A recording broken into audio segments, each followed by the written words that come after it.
자, 안녕하세요. 이번 시간부터는 이제 사전 통지 본격적으로 들어갈게요. 언제 하죠?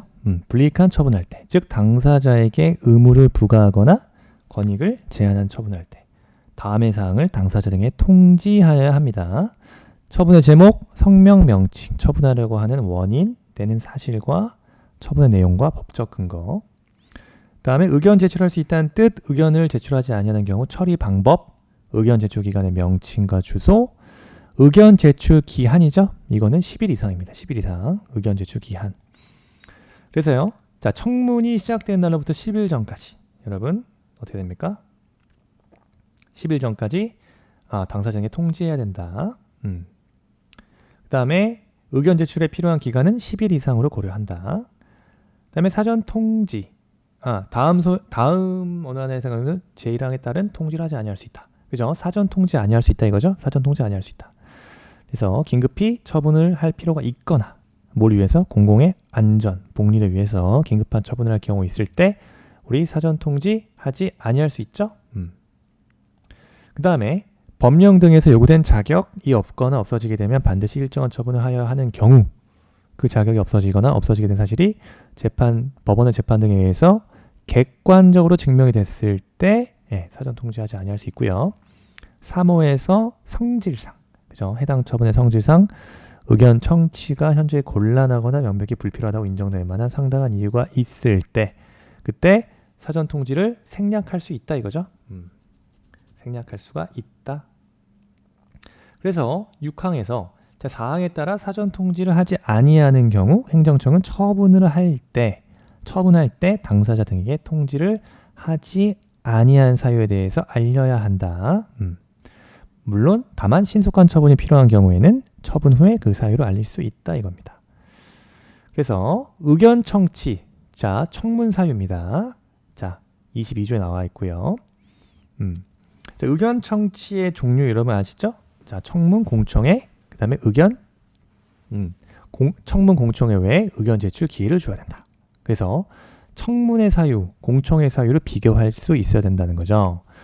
그래서 청문의 사유는 다음과 같습니다. 청문, 다른 법령 등에서 청문을 하도록 규정하고 있거나 행정청이 필요하다고 인정하는 경우예요. 그 다음 3호 보세요. 인허가 등의 취소나 신분 자격의 박탈, 법인, 조합 등의 설립 허가의 취소와 같은 처분 시 의견 제출 기간 내에 당사자의 신청이 있다. 이런 경우 청문을 해야 된다. 청문 사유입니다. 그래서 기출문제 보면 행정청은 청문을 실시하고자 하는 경우에 청문이 시작된 날로부터 14일이 아니라 10일 전까지죠. 청문 개시일로부터 10일 전까지 통지를 해야 되고요. 침익적 처분의 경우 처분청은 사전에 반드시 청문을 실시하여야 한다. 그렇지 않다. 그죠?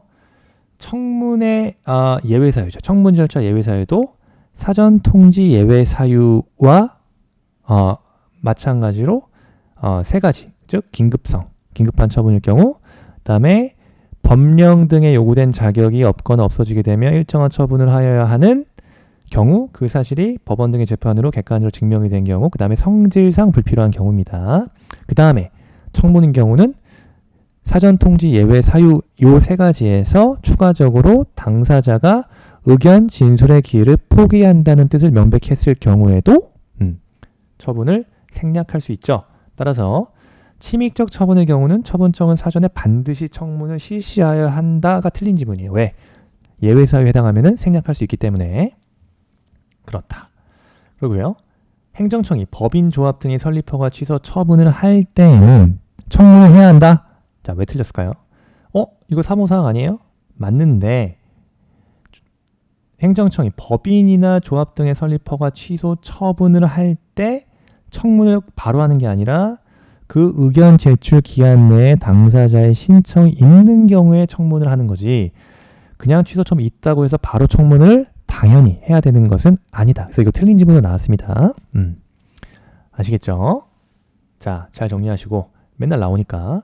그래서요. 공청회 개최 사유는 뭐다? 자, 여러분 이거 2019년도에 개정된 사항이 하나 있어요. 기존에는 요 1호, 2호까지 규정돼 있었는데 3호가 추가됐다. 자, 1호 다른 법령 등에서 공청회 개최하도록 규정하고 있다. 2호 자, 해당 처분 후의 영향이 광범위해서 뭐 하는 경우? 공청회라는 게 널리 의견을 공공연하게 듣는다는 거죠. 널리 의견을 수렴할 필요가 있다고 행정청이 인정하는 경우 공청회를 개최한다.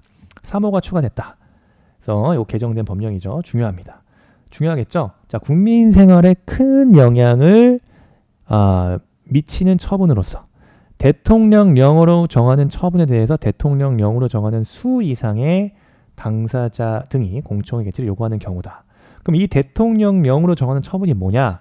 요 시행령 13조에 이렇게 나옵니다. 그래서 대통령령으로 정하는 처분이란 이런 거죠. 1호, 국민 다수의 생명 안전 건강에 큰 영향을 미치는 처분이거나 소음, 악취 등 국민의 일상생활과 관계되는 환경, 일상생활과 관계되는 환경에 큰 영향을 미치는 처분 등을 말한다. 이런 게 대통령령으로 정하는 처분을 말하고요. 그 다음에 이 대통령령으로 정하는 수는 몇 명입니까? 30명이에요. 그래서 30명 이상의 당사자 등이 공청회 개최를 요구하는 경우를 공청회 개최 사유죠. 만약 30명이 아니라 숫자를 뭐 50명, 20명 이렇게 바꾸면 틀린 지문으로 얼마든지 만들 수 있겠다 이겁니다. 그 다음에 사망에 22조 제3항에 의견 제출 기회를 줘야 된다. 청문이나 공청회 사유 외 당사자에게 의견 제출 기회를 줘야 된다. 이렇게 나와 있죠. 이 27조에 자, 의견 제출할 수 있다. 어떻게 합니까? 서면이나 말로 또는 정보통신망을 이용해서 의견 제출할 수 있다. 사항 중요하죠. 당사자 등이 정당한 이유 없이 의견 제출 기한까지 의견 제출하지 아니하는 경우 의견이 없는 것으로 간주합니다. 의견이 없는 것으로 간주한다. 이런 것들을 잘 지문으로 나오는 지문이고요. 그 다음에 자, 요 사항도 중요하죠. 1항부터 3항까지의 규정에도 불구하고 제21조 제4항 각호 어느에 해당하는 경우와 당사자가 의견 진술의 기회를 포기한다는 뜻을 명백히 표시한 경우 자, 의견 청취하지 아니할 수 있다 그랬죠? 그렇습니다. 그래서 21조 4항의 각호, 21조 4항의 각호요. 이게 사전 통지의 생략 사유죠. 각호에다가 그죠? 역시 각호의 어느 사항에 해당 경우와 당사자가 의견 진술의 기회를 포기하는 뜻을 명백히 표시할 때 이때 청문, 공청회 사유 똑같죠. 당사자가 의견 진술 기회를 포기한다는 뜻을 명백히 표시했을 때는 의견 청취를 하지 아니할 수 있다고 명시되어 있습니다. 이것도 잘 챙기셔야 된다. 그 다음에 자, 공청회 그죠? 공청회는 언제 개최한다? 공청회 개최 14일까지 14일 전까지 관보, 공보, 인터넷, 일간신문 등에 널리 알린다. 공고하는 방식으로. 다만 공청회 개최를 알린 후에 예정대로 개최하지 못하여 새로이 장소 등을 정한 경우 그때는 7일 전까지 알려야 한다까지 나와요. 그 다음에 우리 공청회에서 알린 사항이 다음과 같고 중요한 거 전자공청회는 반드시 공청회, 오프라인상의 공청회죠. 공청회와 병행하여서만 전자공청회 실시할 수 있다. 즉 전자공청회만 별도로 할 수 없다 이거죠. 다음에 누구든지 의견 제출하거나 제출된 의견 등에 대해서 토론 참여 가능하다 이고요. 그 다음에 38조 3항에서 공청회의 주재자와 발표자 선정 이거 가끔 나오죠. 그래서 누가 공청회의 주재자가 되냐 선정 요건 공청회의 사안과 관련된 분야에 지식이 있거나 종사한 경험이 있는 사람으로서 대통령령으로 정하는 자격을 가진 사람 중에서 공청회 주재자를 선정합니다. 그 다음에 발표자는 보세요.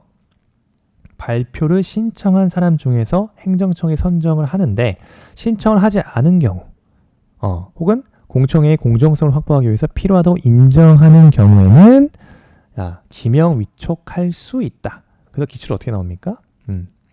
행정청은 공청회 발표자를 관련 전문가 중에서 우선적으로 지명 위촉해야 한다? 그렇지 않죠. 일단 신청한 사람 중에서 선정을 하는데 신청한 사람이 없거나 공정성 확보를 위해서 지명하거나 위촉할 수 있다 그랬죠. 그래서 틀렸습니다. 틀린 지문이다. 앞뒤가 바뀐 지문이네요. 틀린 지문. 일단 신청한 자가 우선 선정하는데 행정청이 선정하는데 신청하지 않거나 공정성을 확보할 필요성이 있다. 이런 경우에는 지명하거나 위촉할 수 있다. 다음의 사항들을 지명하거나 위촉할 수 있겠죠.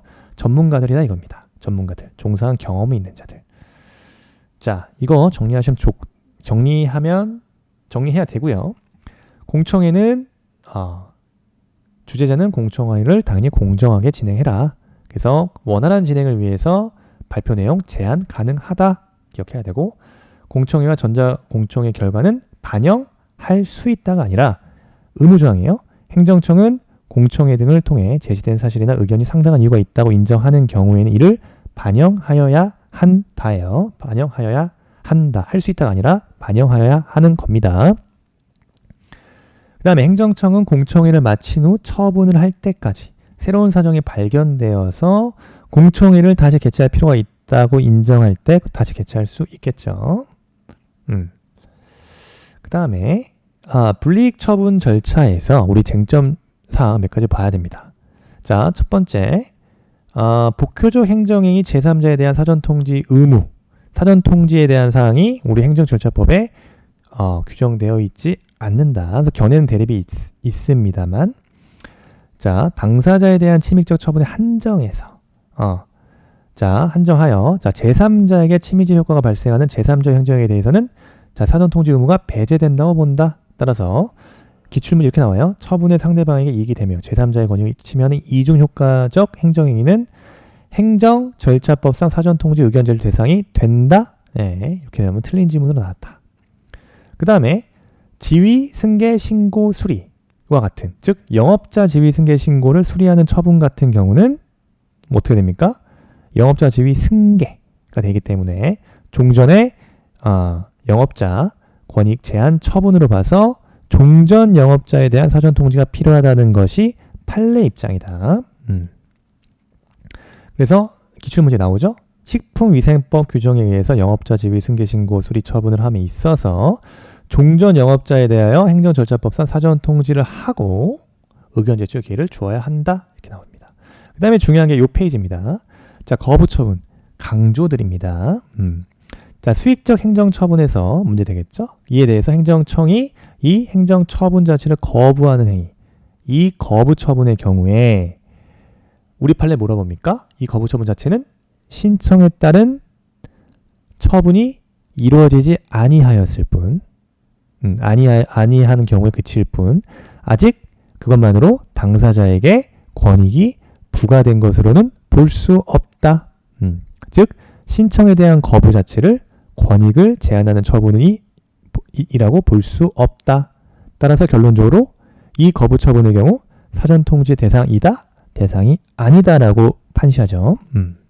그래서 수익적 행정행위의 거부 처분을 함에 있어서 당사자에게 사전통지를 하지 아니하였다면 거부 처분은 위법하고 취소를 면할 수 없다. 틀린 지문이죠. 거부 처분은 사전통지의 대상이 되지 않는다. 그 다음 이것도 중요합니다. 예, 두 번째, 일반 처분의 경우에요. 고시에 의한 경우. 자, 판례는 고시의 방법으로 이런 불특정 다수인을 상대로 의무를 부과하거나 권익을 제한하는 처분은 성질상 뭐 할 수 없죠? 의견 제출의 기회를 주어야 하는 그 상대방을 특정할 수 없다. 따라서 이와 같은 처분에 있어서 상대방에게 의견 제출의 기회를 주어야 한다고 해석할 것은 아니다라고 보는 게 판례 입장이다. 그죠? 그래서 이렇게 나와요. 자, 이렇게 맨날 나옵니다. 빈출 지문이죠. 고시의 방법으로 불특정 다수인을 상대로 의무를 부과하거나 권익을 제한하는 처분의 경우에는 자, 행정절차법 제22조 3항에 의해서 상대방을 대표할 수 있는 사업자 등에게 의견 제출 기회를 주어야 한다고 나오면 틀린 지문이다. 이게 왜 그런다 그랬죠? 자, 상대방을 특정할 수가 없기 때문에, 자, 일반 처분에게 고시에 의한 처분일 때 성질상 상대방을 특정할 수 없기 때문에 이와 같은 처분에 있어서까지 상대방에게 의견 제출 기회를 주어야 하는 것은 아니다 라고 보죠. 판례 입장. 여기 마찬가지예요. 도로법상 도로구역을 결정하거나 변경한다고 해서 이를 고시에 의하도록 하면서 그 도면을 일반인이 열람할 수 있도록 했다. 판례는 도로구역 변경 결정을 의견 청취 대상이 된 처분으로 본다? 그렇지 않다 이거죠. 그래서 중요합니다. 이 거부 처분과 일반 처분의 경우 분리 처분 절차에서 거의 나오는 쟁점이다. 예. 그래서 이게 나오면 이게 나오고, 이게 안 나오고, 이게 안 나오면 이게 나오고, 아니면 같은 문제에서 이 같은 문제에서 지문화 될 수 있다 이거죠. 그 다음에 사전 통지 하자가 있다. 이거 뭐예요? 판례는 사전 통지 하자를 뭐로 봅니까? 이유 제시의 하자와 마찬가지로 불이익한 처분을 하면서 사전 통지 등의 절차를 하지 않는 경우, 그죠? 사전 통지 등을 하지 않는 경우 뭐로 본다? 예외 사유에 해당하지 않는, 즉 사전 통지 등의 예외 사유에 해당하지 않는 한 뭐다? 위법한 처분으로 취소 사유다. 취소할 수 있다는 입장입니다. 따라서 당연히 나오겠죠? 두 번째 질문 보면 되겠네. 행정청이 침해적 행정처분을 하면서 이유지사 똑같이 본다 이거죠. 당사자에게 행정절차법상의 사전 통지를 하지 않거나 의견 제출 기회를 주지 아니했다면 당연 무효가 아니에요. 취소할 수 있다. 취소 사유로 본다. 그 다음에 요 판례 볼까요? 건축법 공사중지 명령에 대한 사전 통지를 하고 의견 제출 기회를 준다면 많은 액수의 손실보상금을 기대하여 공사를 강행할 우려가 있다는 사정, 그것만으로 사전 통지나 의견 제출 절차의 예외 사유에 해당한다고 볼 수 없다는 게 판례 입장. 옳은 지문이죠? 네, 이것도 잘 정리하셔야 되는 지문입니다. 그래서 문제, 처분 절차에 대한 설명을 옳지 않은 걸 했어요. 자, 올해 행정사 문제죠? 옳지 않은 거. 처분을 할 때 해당 처분의 영향이 광범위해서 널리 의견을 수렴할 필요가 있다고 행정청이 인정하는 경우 공청회를 개최한다. 맞죠? 맞는 지문. 그 다음, 행정청은 인허가 등의 취소 시 의견 제출 기한 내에 당사 등의 신청이 있는 경우에는 청문을 한다. 그죠? 인허가 등의 취소 시 의견 제출 기한 당사자 등의 신청이 있다. 청문을 해야 되죠. 2번도 옳은 지문. 3번. 자, 청문 공청회 의견 제출을 거쳤을 때는 신속히 처분하여 해당 처분이 지연되지 아니하도록 해야겠죠. 그 다음, 행정청은 처분을 할 때에는 이해관계인에게 그 근거와 이유를 제시하는 것이 아니라 당사자에게, 그죠? 당사자의, 이해관계인이 아닙니다. 당사자에게 근거와 이유를 제시해야겠죠. 4번 틀렸습니다. 4번 지문이 정답이고요. 자, 행정청은 처분을 신속히 처리할 필요가 있거나 사안이 경미한 경우에는 말이나 그 밖의 방법으로 할 수 있다. 그렇습니다. 그래서 청문에 있어서 처분 방식은 뭐다? 문서주의로 가자. 그 다음에 공통사항으로서 제20조 뭡니까? 처분 기준의 설정 공표예요. 이게 뭔 말이에요? 행정청은 처분 기준, 자, 필요한 처분 기준을 성질에 비추어서 될 수 있는 한 어떻게 된다? 구체적으로 설정해라. 주체적으로 정하여 공표하라 이겁니다. 따라서 왜 하냐? 이거는 처분 기준의 구체성은 처분의 공정성과 합리성을 보장하기 위해서다. 그래서 그를 통해서 당사자 등에게 예측 가능성을 보장할 필요가 있다. 예측 가능성을 보장하는 정도여야 된다. 다만 예외적으로 당해 처분의 성질상 현저히 곤란하거나 공공의 안전, 복리, 현재 해야 할 만한 상당한 이유가 있다면 공표하지 아니할 수 있다는 거죠. 그 다음에 이유 제시 23조입니다. 처분의 이유 제시. 처분을 할 때는 이런 예외사항 말고는 당사자에게 그 처분의 근거와 이유를 제시하여야만 합니다. 원칙 처분의 이유 제시예요.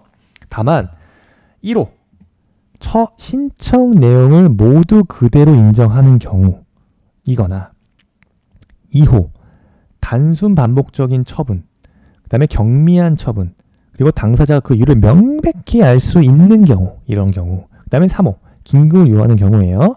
우리가 놓치지 말아야 되는 것은 처분의 이유 제시에도 불구하고 당사자가 요청할 때 당사자가 요청이 있다면 그 근거와 이유를 제시해야 된다.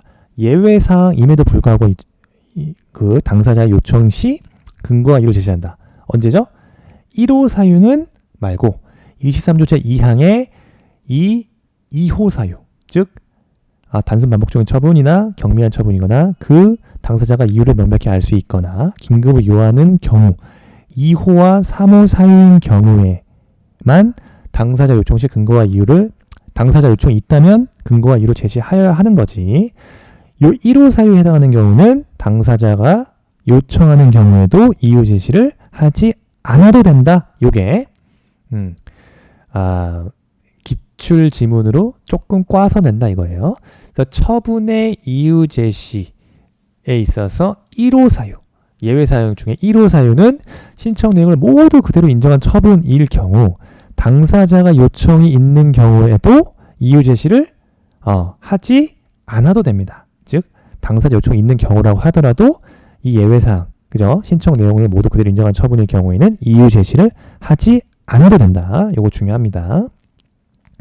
그 다음에 공통사항 제25조 처분의 정정이죠. 뭐죠? 오기나 오산, 기타 명백한 잘못이 있을 때 행정청은 어떻게 할 수 있어요? 직권으로 정정할 수 있다. 직권 또는 신청에 의해서 지체 없이 정정을 하고 어떻게 되죠? 당사자에게 통지해야겠죠. 그 다음에 26조 고지입니다. 뭐라고 규정되어 있죠? 처분을 할 때, 행정청이 처분을 할 때 당사자에게 그 처분에 관하여 행정심판이나 행정소송을 제기할 수 있는지 여부 등등. 그 다음에 청구 절차, 청구 기간 등 필요한 사항을 알리는 게 고지죠. 규정하고 있고요. 우리 이유 제시에서 중요한 거 정도가 중요하죠. 이유 제시. 가자 우리 판례 그 이유 제시의 정도를 완화해서 해석하고 있다. 일단 어느 정도죠? 처분 원인이 되는 법령 등 내용을 구체적으로 명시하고 처분 결정에 사실상 법률상 근거를 제시해야 되고, 그죠? 그 다음에 그 재량행위의 경우는 기속행위보다 구체적으로 더 명확히 제시해야겠죠. 그래서 이렇게 나옵니다. 행정청은 처분을 할 때 원칙적으로 당사자에게 근거와 이유를 제시해야 하며 이유 제시 정도는 처분 사유를 이해할 수 있을 정도로 구체적이어야 한다 이거죠. 방식은 명문의 규정이 없어요. 그래서 청문 절차법상 처분 방식인 문서에 의하겠죠. 그 이유 제시 이유 부기의 시기는 처분 시에 하면 됩니다. 이유 제시. 그다음에 우리 판례가 그 이유 제시의 정도에 있어서 완화해서 해석한다. 즉 이 무슨 말이에요? 당사자가 근거 규정 등을 명시해서 신청하는 인허가 등을 거부하는 처분을 함에 있어서 이미 당사자가 근거를 알 수 있을 정도로 상당한 이유를 제시했다면 뒷부분을 가지고 꼰다 이거죠. 당해 처분의 근거 및 이유를 구체적 조항 및 내용까지 명시하지 않았더라도 그로 말미암아 처분이 위법한 것이 된다고 할 수 없다 이겁니다. 할 수 있다라고 나온다 이거죠. 명시하여야 한다 이렇게 나와요. 그래서 이런 경우라 하더라도 상당한 이유가 있더라도 그 처분의 근거 이유의 구체적 조항 내용을 명시하여야 한다라면 틀린 지문이에요. 자, 두 번째 판례. 처분 당시 당사자가 어떠한 근거와 이유로 처분이 이루어진 것인지를 충분히 알 수 있다. 그래서 그에 불복하여 행정구제 절차가 나아가는데 별다른 지장이 없었던 것으로 인정된다면 처분서에 처분의 근거와 이유가 구체적으로 명시되지 않았다 하더라도 그로 말미암아 처분이 위법한 것이 된다고는 할 수 없다 이겁니다. 그래서 이제 이런 것들 나온다 이거죠. 첫 번째 지문 하나 볼게요. 신청 내용을 모두 그대로 인정하는 처분인 경우죠. 요거 이유 제시의 예외 사유죠. 그래서 이유 제시 유무가 면제되지만 당사자가 처분 후 요청이 있다. 그 근거와 이유를 제시해야 된다. 그렇지 않다 이겁니다. 요게 빈출이에요. 당연히 어렵게 나오겠죠. 2호와 3호 사유까지 정확하게 알아야 풀 수 있는 문제다 그겁니다. 따라서 다시 한번 보지만 2호와 3호 사유, 그러니까 1호 사유인 경우는 당사자 요청한 경우에도 이유 제시를 하지 않아도 된다. 2호와 3호 사유, 단순 반복적 경미한 처분인 경우, 그는 당사자가 이유를 명백히 할 수 있고 긴급을 요하는 경우에는 당사자가 요청이 있다면 근거와 이유를 제시해야 된다 이거예요. 됐죠? 그래서 그런 것들이 이제 기출이 나온다 이겁니다. 네. 그 다음에 우리 다 봤죠? 그 다음에 신청에 의한 처분이 있다. 신청에 의한 처분. 17조와 19조의 규정이 있다 이겁니다. 그 다음에 처분의 신청은 당연히 문서주의를 원칙으로 하고 예외적으로 행정청에 컴퓨터 입력된 때, 그죠? 전자문서 신청하는 경우 행정청에 컴퓨터 입력된 때 신청한 것으로 본다. 그 다음에 처리 기간의 설정 공표입니다. 19조에 규정돼 있고요. 처리 기간은 여러분 1회에 하나요. 처리 기간, 부득이한 사유로 공표한 처리 기간이 처리가 곤란하다. 처리 기간 범위 내에서 1회에 하나요. 연장할 수 있는 거예요. 그래서 두 번째 기출문제 보시면 행정청이 처리 기간을 신청인에게 공표하였으나 처리 기간 내에 죄송합니다. 처리하기 곤란한 경우에는 신청인에게 통지하고 처리 기간을 3회까지 1회까지 연장할 수 있다 이거죠. 그 다음에 이게 예를 들어서 논술형 문제, 주관식 논술형 문제에서는 굉장히 중요한 쟁점이죠. 근데 객관식에서는 그렇게 중요하지 않다. 우린 결과만 알면 돼요. 행정 절차 하자 치유, 이때 절차상 하자가 독립의 위법 사유가 인정되는가에 대해서 통설 판례는 뭐라고 보죠? 절차상 하자도 내용상 하자와 같이 그 자체로 무효 또는 취소 사유로 묻는 적극설 입장이다. 기속행위와 재량행위 구분 없다. 따라서 중대 명백설에 따라서 무효 또는 취소가 되겠죠. 주로 취소 사유가 문제될 것이고요. 그러면 취소 사유인 절차상의 하자에 대한 치유 인정 여부, 우리 다수설 판례 제한적이다. 제한적으로 인정한다. 즉 제3자에게 권익 침해가 없어야겠죠. 그 다음에 그 제기는 시간상 제한이 있다. 즉 행정쟁송 제기 전에 진행돼야 된다. 행정쟁송 제기 전에 하자 치유가 인정된다 이거죠. 그 다음에 이게 보세요. 통설 판례. 행정쟁송이 제기된 이상 위법 여부 판단을 받아야 되겠죠. 이 경우 인용 판결의 기속력, 반복 금지효가 문제가 된다. 근데 실체상 위법에 의한 하자와 달리 절차상 하자가 보완이 되면 소위 동일한 처분을 하더라도 이걸 동일한 처분이라고 보지 않는다 이거예요. 내용이 동일하더라도 동일한 처분으로 보지 않아서 기속력에 반하지 않는다고 본다. 요거 중요합니다. 그래서 요거 객관식으로 나온다 이거예요. 따라서 다시 정리하자면 절차상 하자의 치유, 독립 위법 사유 인정 여부, 우리 통설 적극설이다. 판례도 적극설 입장이다. 그 다음에 좀 빨리 나갈게요. 문제의 소재, 자 하자가 치유되냐? 그때 절차상 하자에 있는 행정행위가 절대적 무효가 아니라면 보완했다. 하자의 치유 인정할 수 있다. 제한적으로 인정할 수 있다 이거죠. 국민 권유를 침해하지 않는 범위 내에서 사정에 따라 제한적으로 인정한다. 판례도 원칙은 부정을 하나, 그죠? 제한적 범위 내에서 청문서 도달 기간을 다소 어겼지만, 자 스스로 청문인을 출석해서 방어 기회를 충분히 가졌다. 이때 하자 치유 인정한 판례, 그죠? 중요하죠? 네. 그 다음에 자 절차상 하자의 치유는 행정쟁송 제기 전까지만 치유 가능하다. 즉 구체적 기간을 명시하지 않고 있지만 뭡니까? 항고소송 계속 중에는 절차상 하자가 치유된다? 그렇지 않다 이거예요. 다음에 중요한 거. 우리 절차상 하자 취소 판결의 기판력, 기속력 문제는 종전 처분과 취소 판결 이후에 행정청이 하자를 보완해서 동일한 처분을 내렸다고 하더라도 이 동일한 처분이 내용상 동일하지 이게 별개의 처분을 본다 이거죠. 내용상 동일하더라도 이거는 별개의 처분을 보기 때문에 기속력, 즉 반복 금지효죠. 즉 기속력이 뭐예요? 법원이나 행정기관이 자기가 한 재판이나 처분에 스스로 구속된다는 거죠. 스스로 구속되어서 어떻게 할 수 없어요? 자유롭게 취소 변경할 수 없는 효력을 말한다 이겁니다. 그죠? 따라서 이러한 경우에는 종전 처분과 동일한 처분을 내렸지만 내용상만 동일하지 사실 실질적으로 별개의 처분으로 본다 이겁니다.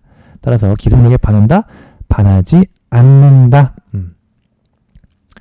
그 다음에 지금 우리가 대표적으로 볼 게 유승준 비자 발급 거부 취소 재소송에 있어서 우리 2015년도에 유승준에 대해서 그죠?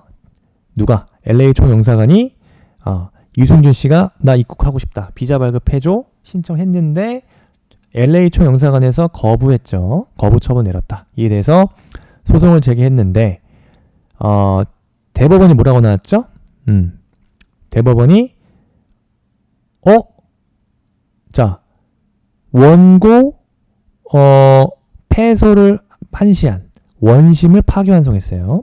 즉 뭐라고 논거를 했냐? 야, 사증 발급 거부 처분은 LA 총영사관의 재량행위인데 재량권 전혀 행사하지 않은 것이 위법하다.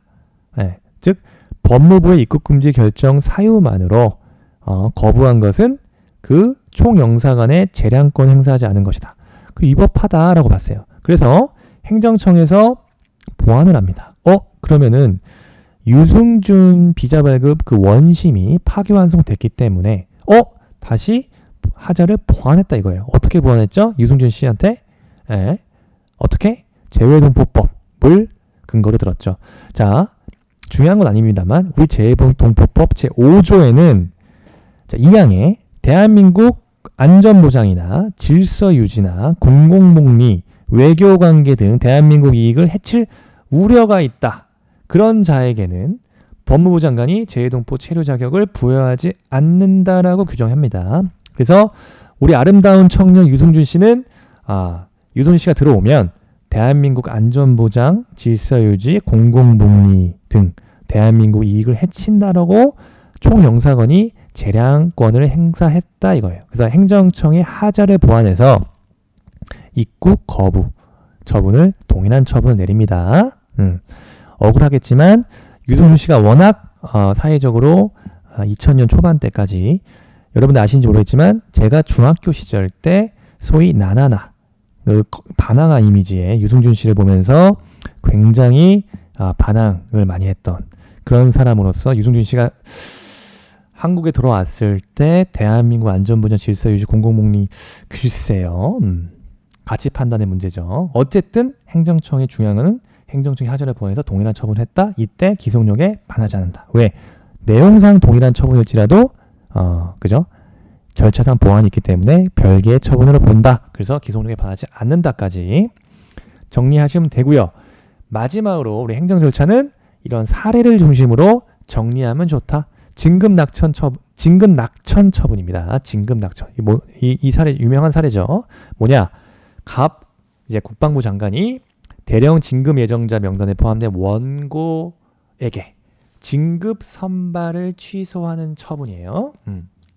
진급 선발을 낙천, 취소하는 처분. 즉 원고에 대해서 이건 무슨 처분이죠? 의문을 부과하거나 원고의 권익을 제한하는 처분이다. 이었음에도 원고에게 사전 통지를 하지 않았어요. 그 다음에 의견 청취 기회를 주지 않았다 이겁니다. 그러면 위 진급 낙천 처분이 위법한지 논하시오 라고 각종 행정고시니 뭐 이런 주관식 논술형에서 나옵니다. 이런 식의 문제가 나와요. 그래서 우리는 이거 문제를 푸는 게 중요한 게 아니라 다시 한번 우리 개념을 리마인드 하자는 차원에서 가지고 왔습니다. 따라서 문제가 되는 게 뭐죠? 지금 사안에서 문제가 되는 거 이 진급 낙천 처분의 절차상 하자가 그죠? 독자적 위법 사유 인지 여부가 문제된다. 이게 문제되죠. 그다음에 사전 통지 예외 사유가 중요하다. 그죠? 예외 사유가 뭐죠? 공공의 안전, 복리를 위해서 긴급히 처분을 할 필요가 있거나 그다음에 객관적 증명, 재판 등에서 객관적 증명. 뭐가? 일정한 처분을 해야 되는 경우 그러한 사실이 법원의 재판 등에서 객관적으로 증명된 경우 그다음 성질상 곤란하다. 뭔 말이죠? 처분의 성질상 의견 청취가 현저히 곤란하거나 명백히 불필요하다고 인정될 만한 사유가 있다. 이때 면제 사유예요. 그때 사전 통지를 예외 사유할 수 있죠. 그럼 사전 통지할 때 여러분 사전 통지 사항 기억나시죠? 처분 제목, 성명, 명칭 이런 거 그 다음에 의견 제출 기간, 의견 제출 기한 등을 당사자에게 통지를 하고요. 사전 통지 기간은 상당한 기간을 줍니다. 근데 의견 청취가 종류가 청문 공청회 의견 제출이 있죠. 근데 사전 통지 기간에서 청문일 경우 청문이 시작되는 날로부터 언제까지? 사전 통지 10일 전까지입니다. 청문 개최일로부터 10일 전까지 통지한다. 공청회는 며칠이라고 했죠? 14일입니다. 기억하시죠? 14일 전까지 공청회 개최 14일 전까지 당사자에게 통지한다. 그 다음 의견 청취는 의견 제출 청문 공청회가 있다. 의견 제출은 그죠? 의견 제출은 뭡니까? 어떤 행정청이 행정작용을 하기에 앞서서 당사자 등이 의견을 제시하는 절차죠. 근데 청문이나 공청회의 방식이 아닌 절차를 말하죠. 그러면 청문은 뭐죠? 직접 들을 청, 어떠한 처분을 하기에 앞서서 행정청이 들어라 이겁니다. 당사자의 의견을 직접 들어라. 귀를 열고 그 다음에 증거를 조사하는 절차를 말한다. 공청회 뭐죠? 공청회. 공개적인 토론을 통해서 어떠한 행정작용에 대해서 당사자 등 그 다음에 전문 지식 경험을 가진 자 일반 행정인으로부터 널리 의견을 수렴한다. 이게 절차죠. 그래서 청문의 실시사항, 사전 통지사항 이 세 가지와 어떤 경우? 생략해서 죄송합니다. 청문 요건이 뭐죠? 규정이, 그러니까 공청회와 청문회 그 실시 요건 구분하라 이겁니다. 청문 요건 뭐다? 법령에서 규정하고 있다. 그 다음에 행정청이 필요하다고 인정한다. 그 다음에 우리 뭐죠? 세 가지? 인허가 등의 취소나 신분, 자격의 박탈, 법인, 조합 등의 설립, 허가의 취소와 같은 처분 시에 뭐가 있어야 되죠? 의견 제출 기간 내에 당사자의 신청이 있는 경우 청문 실시다. 청문 실시 사항이에요. 공청회는 역시 세 가지. 그죠? 다른 법령에서 공청회 개최하도록 규정이 있거나 그 다음에 필요성 마찬가지예요. 널리 해당 처분의 영향이 광범위해서 널리 의견을 수렴할 필요가 있다고 인정하거나 그 다음 대통령령으로 정하는 처분에 대해서 30명 이상이죠. 대통령령으로 정하는 수 이상의 당사자 등이 공청회 개최 요구하는 경우 이때 공청회 개최할 수 있다. 그 다음에 의견 제출은 의무를 부과하거나 권익을 제한하는 처분을 할 때 당연히 청문 공청회 외에 의견 제출 기회를 주면 된다 이거예요. 좋습니다. 그래서 이 정도 기억하시면 되고 그 다음에 기억해야 될 거 이러한 절차상 하자의 치유 가능성을 우리 언제까지 본다 그랬죠? 절차상 하자의 치유 가능성 시기 행정 쟁송 제기 전이에요. 항고소송 중에는 하자의 치유가 된다? 되지 않는다. 행정 쟁송 제기 전에 하나여 치유가 가능하다고 판시했죠. 판례 입장. 그 다음에 중요한 거. 절차상 하자의 독자적 위법 사유가 인정됩니까? 절차상 하자의 독자적 위법 사유 우리 판례는 통설 마찬가지로 절차상 하자만으로 뭐 할 수 있다? 취소할 수 있다는 적극설 입장이죠. 그렇습니다. 그래서 우리 판례도 재량행위랑 기속행위랑 구분 없이 취소할 수 있다고 봐서 판례도 적극설 입장을 취하고 있다 이거죠. 네, 좋습니다. 그래서 당연히 적극설 입장이 타당하다. 왜? 절차 중시 행정을 유도하는 것이 필요하기 때문에 당연히 적극설 입장이다. 기억하세요. 적극설 입장이다. 그래서 우리 이 진급 낙천 처분, 이 진급 예정자 명단에 포함된 자에 대해서 의견 제출, 그죠? 의견 제출 기회를 부여하지 아니한 채 진급 선발을 취소한 처분은 당연히 절차상 하자가 있어서 우리 판례는 위법하다고 판시했다. 그러한 절차상 하자는 당연히 독자적 위법 사유가 되기 때문에 그 처분은 어떻게 된다? 위법하게 되겠다. 그리고 그 이후에 절차상 하자를 보완해서 동일한 내용을 처분을 했어. 기성령에 반한다? 반하지 않는다까지. 그러면 이 진급 낙천 처분 하나만으로 우리 행정 절차를 싹 다 정리한다 이겁니다. 내용이 많죠? 이렇게 정리하시는 거예요. 이렇게 사례를 가지고 맞아. 그래서 사전 통지, 의견 청취 이런 게 있고 그 다음에 기간은 언제고 그죠? 사전 통지 예외 사유, 청문회 실시 요건 사유, 공청회 요건 사유 비교해야 할 줄 알아야 되고 그 다음에 절차상 하자의 독자적 위법성을 우리 판례는 적극설 입장으로 받고 하자의 치유는 행정 쟁송 제기 전까지 가능하고 그 다음에 그러한 절차상 하자가 보완된 이후에 동일한 처분이 있었다고 해도 그게 기성용에 반하지 않는다는 거. 왜? 별개의 처분을 보기 때문에까지 보시면은 행정 절차법이 깔끔하게 정리가 된다. 이제 문제 많이 풀었죠? 반복해서 푸시면 행정 절차법에 관련된 내용은 웬만해선 틀리지 않는다는 거죠. 웬만해선 틀리지 않을 것입니다. 여러분 잘 마무리하시고 다음 시간에는 우리 뭐하죠? 다음 시간에는 이제 개인정보 그 다음에 정보 공개 그래서 비공개 대상 정보 그죠? 그 다음 개인정보보호법 뭐 이런 거 정보 공개 청구 단체 소송 등등에 대해서 살펴보도록 하겠습니다. 이거 되게 중요한 쟁점 사항이에요. 자, 오늘 수고하셨고 다음 시간에 뵙겠습니다. 감사합니다.